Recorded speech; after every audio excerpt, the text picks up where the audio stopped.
जय मसीह की। परमेश्वर का धन्यवाद उस सुंदर समय के लिए।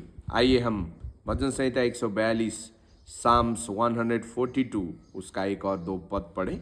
यहाँ पे इस प्रकार लिखा हुआ है, मैं यहोवा की दुहाई देता, मैं यहोवा से गिड़गिड़ाता हूँ, मैं अपने शोक की बातें उससे खोल कर कहता, मैं अपना संकट उसके आगे प्रकट करता हूँ।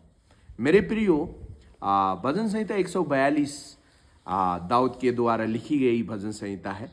और जब वो गुफा में था, केव में, व्हेन ही वॉज इन केव, और उस समय जब वो शाऊल से बचने के लिए दौड़ते दौड़ते भागकर अपने आप को छुपाने के लिए उस गुफे में अपने आप को छुपाता है, उस समय की ये दर्दनाक स्थिति में जब उसने परमेश्वर को पुकारा, वो चीज़, वो प्रार्थना, दुख के समय की प्रार्थना है, दाऊद की प्रार्थना। गुफा अकेलेपन को दर्शाता है, गुफा अंधकार को दर्शाता है, और गुफा निराशा को दर्शाता है। मेरे प्रियो, कई बार जब हमारे जीवन में दुख संकट आती है, हम निराश हो जाते, हताश हो जाते हैं, और हमारे जीवन में स्ट्रेस आता है और मेंटली डिस्टर्ब हो जाते हैं, और हम परमेश्वर को भूल जाते हैं और किसी से सहायता मांगने लग जाते। लेकिन दाऊद की सबसे बड़ी चीज ये है कि हमेशा दुखों में, सुखों में, हमेशा वो परमेश्वर को स्मरण करता था और परमेश्वर को पुकारता था। और मैं एक परमेश्वर के दास होने के नाते आपको ये बताने चाहता हूँ, मैं अपने अनुभव से बताने चाहता हूँ कि सबसे बेस्ट टाइम होता है जब आप निराश होते हो, उस समय परमेश्वर को पुकारना।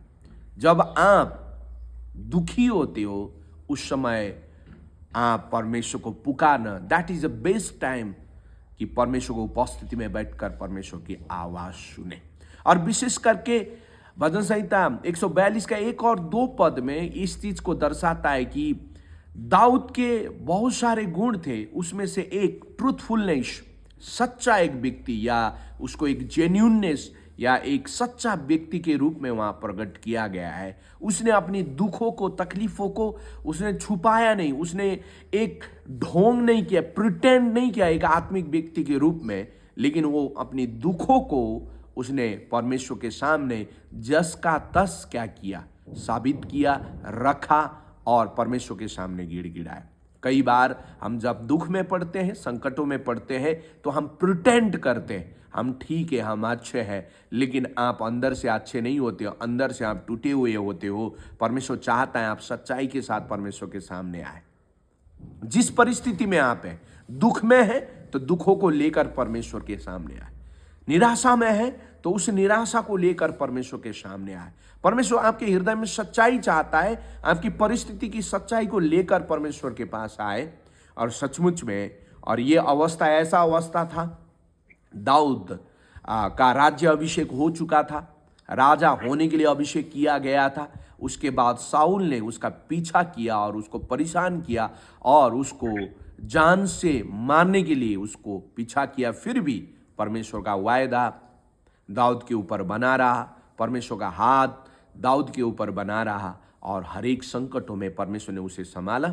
और ऐसा इतिहासकार, बाइबल के विद्वान लोग कहते हैं, 15 से लेकर 17 साल के बाद वो राजा बन पाया। मैं आपको कहने चाहूँगा, चाहे दुख आए, संकट आए, विपत्ति आए, कुछ भी क्यों ना आए, अगर आप परमेश्वर के सामने सच्चाई और खराई के साथ परमेश्वर के सामने गिड़गिड़ाते हैं, और किसी के सामने नहीं, सच्चा और जीवित परमेश्वर के सामने गिड़गिड़ाते हैं, तो हमारा परमेश्वर वायदा का सच्चा और पक्का परमेश्वर है। जिस बुलाहट से आपको बुलाया और जिस वायदे के अनुसार परमेश्वर ने आपको बुलाया, या जो वचन देकर परमेश्वर ने आपको बुलाया, निश्चय आपको वो क्या करेगा, आशीषित करेगा। जैसे दाऊद को जीवन भर गुफा में समय व्यापित न करना पड़ा, एक समय था होगा, लेकिन परमेश्वर ने वहां से निकाल कर उसे सिंहासन में पहुंचाया, जिसके लिए परमेश्वर ने उसका अभिषेक किया था।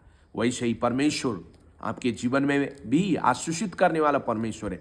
दुख हमेशा नहीं रहेंगे, सतावट हमेशा नहीं रहेंगे, और चैलेंजेस आप हमेशा नहीं रहेंगे, लेकिन आपकी और मेरी जिम्मेवारी है कि हमेशा हम अपने दुखों को, संकटों को, तकलीफों को परमेश्वर के पास विथ ट्रूथफुलनेस, सच्चाई के साथ, विथ जेन्यूननेस या सच्चाई के साथ हम परमेश्वर के पास आए और परमेश्वर को पुकारे, उसको गिड़गिड़ाए, उसके साथ प्रार्थना करें। प्रभु इन सारी बातों के द्वारा हम सबको आशीष दे। सबको जय मसीह।